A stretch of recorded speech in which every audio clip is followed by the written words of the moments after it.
Okay, so last time we left off from the introduction where I had asked you to take some time, a few minutes, and just write down who you were in 25 words. So you should have that out in front of you.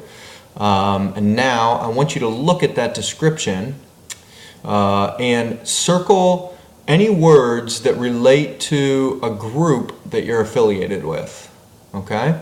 So look at that description, circle or highlight anything that relates to a group. So if you played on a sports team and that made your 25 words, if you're a fan of a certain team, if your relationship to your family, that's a group. If that made your 25 words, circle that.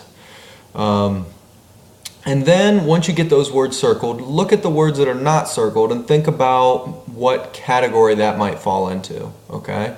So are they words that describe things that you value? Are they words that describe your personality, perhaps? Let's look at my 25 words here. All right, so I put, let me see if I can I make this bigger here?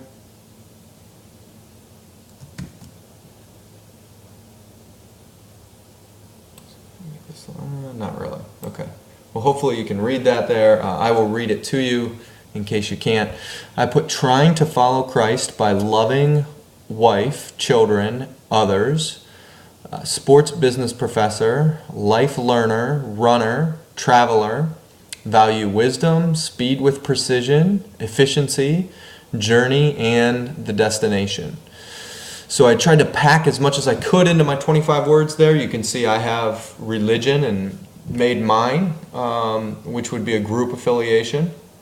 You can see several family things, connections, made my 25 words as well. So that's another group affiliation for myself. You can see my profession made it in there. And interestingly, in the article that you're supposed to read to go along with this social identity by Mael and Ashforth, talks about career and occupation as a particular group, and we'll talk more about that in just a minute. You can see sports business professor made it, but what didn't make it was NKU. So my profession and what I do made it, but NKU didn't sneak into those 25 words. Maybe if I had 30 words, it might have made it in, right?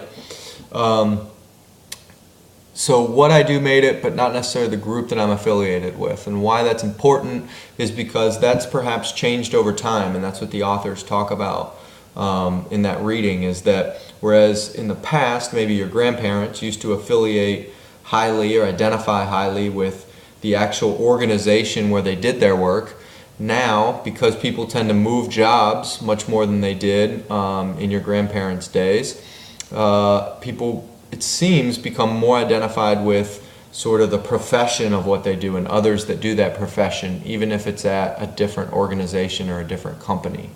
So the company identification becomes a little bit less salient or less top of mind, which is what salience means. And then you see I have several values in there. Life learner, which I think is important to everybody, and hopefully you embarking on your college journey, that's a value that you will hold even after you finish college. That you will continue to be interested in learning more. Runner, traveler, some activities that I enjoy, and then you see some values that I have. One, actually speed, related to my interest in motorsports a little bit, that I had mentioned in my introduction. And then journey and destination, you know, sometimes it's a challenge to enjoy the moment. You know, I'm always thinking about, well, what am I trying to achieve and what do I want to do next? And that happens in both my personal life and my professional life, where, you know, I have little kids, and even though they can be frustrating at times trying to take care of them and deal with them and all of their needs, I have to remember that I'm blessed to have them, and I want to enjoy that journey and not just think about kind of the destination at the end. So I put that value in my 25 words. So hopefully you had some similar group affiliations, or had some group affiliations. They don't necessarily have to be similar to mine, but I'm anticipating that many of you did. And so the question that brings up here is, Let me put this in full. Whoops. Let me switch the screens here. Display settings. There we go. So the question that I think that brings up is how much of your own profile is group-based, and we've already kind of talked about that. And then why? Why do we as individuals connect ourselves to groups in society? Because there are some risks associated with doing that, right? If I only put individual traits and I describe myself solely on things that are of value to me and that I can control, then it's a little bit less risky, right? Because then my identity is more under my control. Anytime I attach myself to a group, when that group does something that is perhaps negative, then it's a reflection on me, right? And a lot of times I have no control over that, right? That happens with any group affiliations. In sports, we can think about teams when they get in trouble, or an athlete gets in trouble on a certain team, right? And if your friends know that you're affiliated or you're a fan of that particular team, they might, give you a little bit of friendly ribbing or some trash talk with you about that trouble that your team or a player on your team got into, right? But you had no control over that, obviously. And the same thing happens in political parties, right?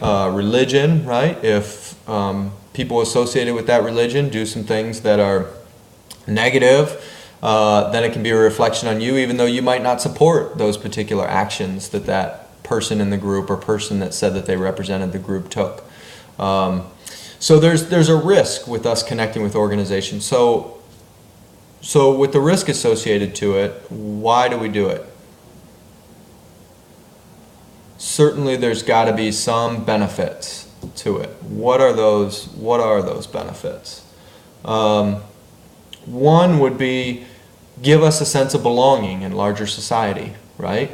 Help us to affiliate with some like-minded others with values that share our values, right?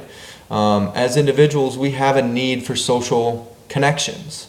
And so that's a reason why we affiliate with these groups. We'll talk more about it here in just a minute, but looking back at your 25 words that you wrote out, you circled some of them or highlighted some that were affiliated to a group. The other ones were probably personal identification descriptors, right? So when we think about self-identity and who you are, it's usually a combination of personal aspects and then social aspects with which you're affiliated. And those two together formulate your self-identity.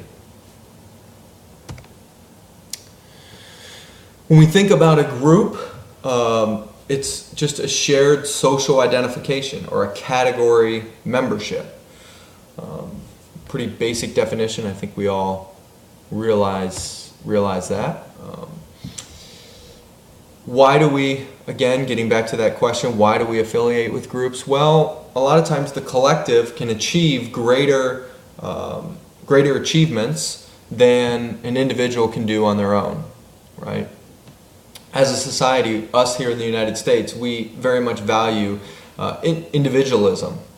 But yet, I think we would all admit that collectively we can achieve some things as Americans that we could not achieve if we just worked individually, right? And that's true in any country or within any group, that working together, there's a sense of fulfillment when we achieve something together as a collective group.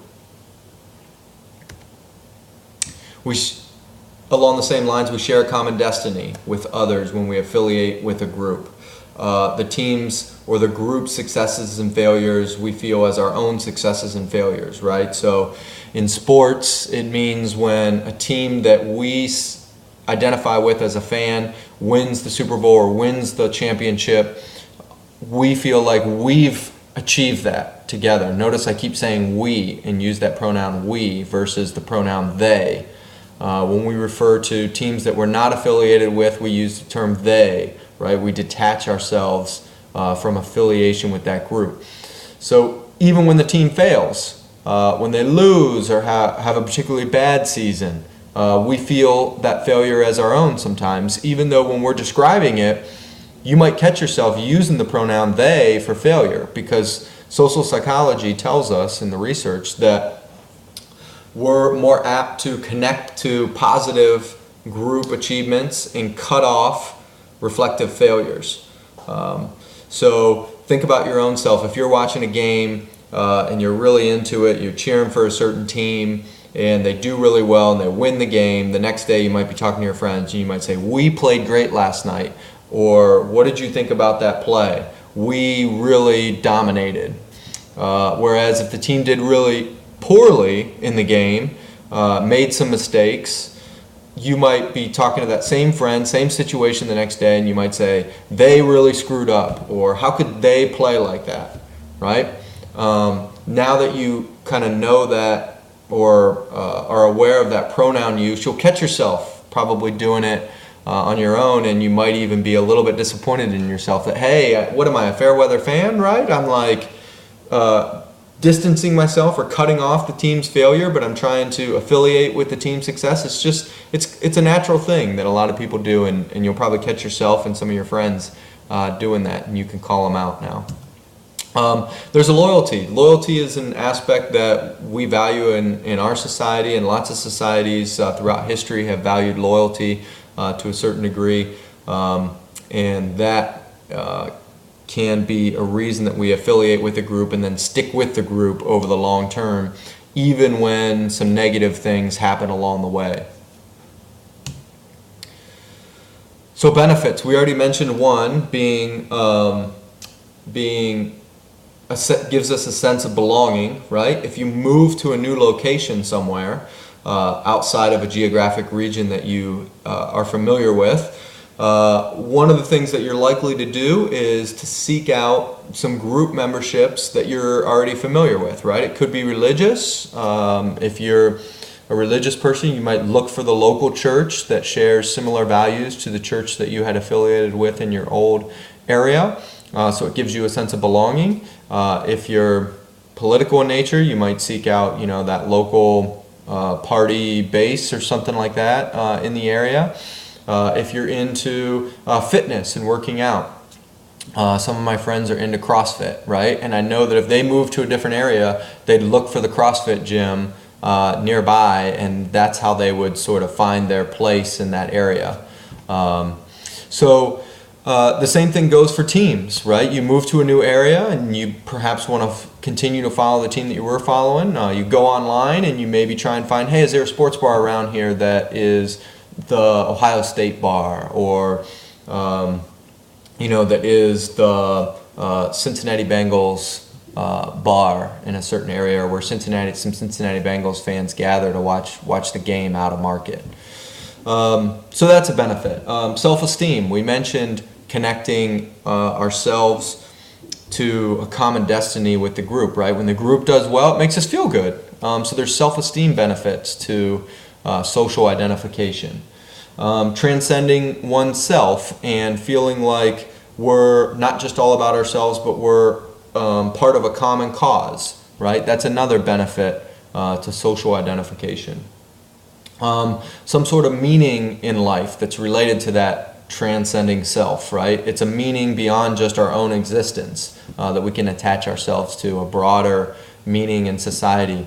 And then there's aspirations, right, or role models. That one is often affiliated, we might think of that as being religious in nature, because all religions, not just Christianity, have role models within that religion and share certain aspirational goals of behavior and role models within the religion throughout history that members try and achieve their level of righteousness or their level of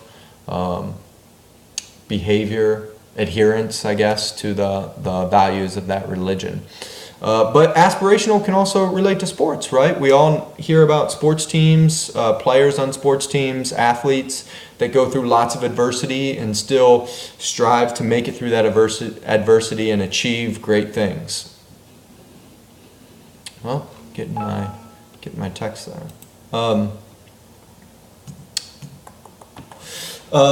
So that can be a motivational factor, and another benefit to affiliating with a group is providing aspirational role models.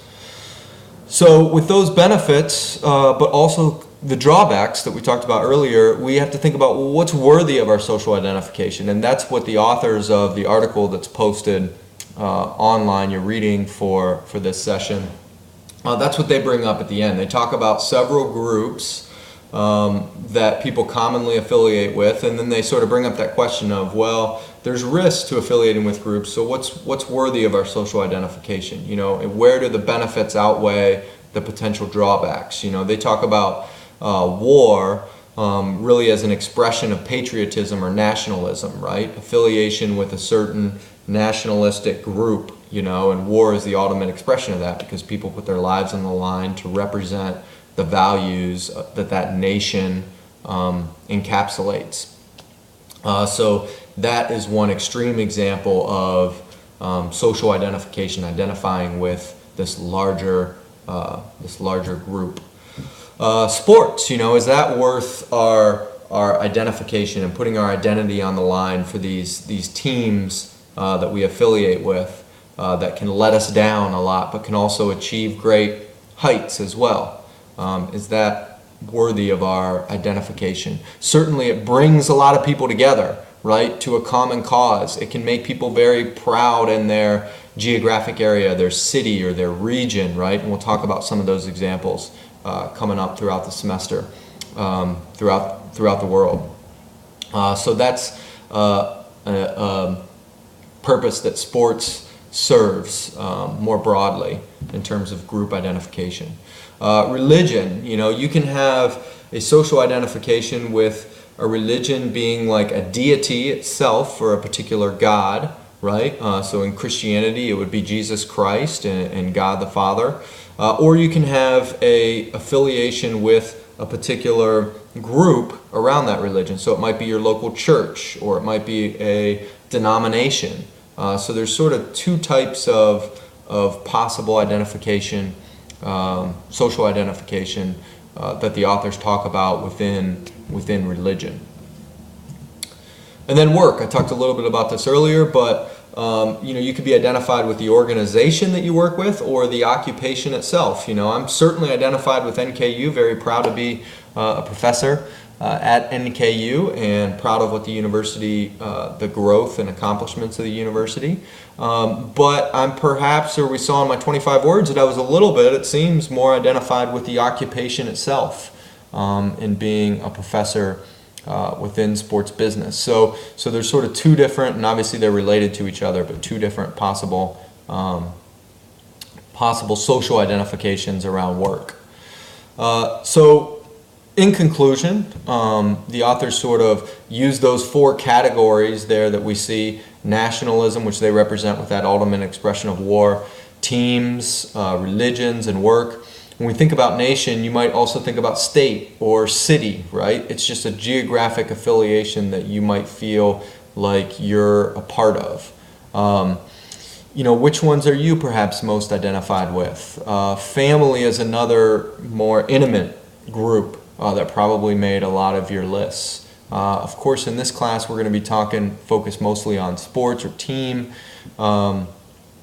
identification, but in other parts of the world, these are interrelated to each other. Teams represent certain political parties or certain religions, or even nationality versus right-wing nationality versus left-wing revolutionaries. Teams around the world can have these different connections to other social identifications for their fans, and we're not as used to that here in the United States because our teams haven't traditionally affiliated with other aspects of social identification.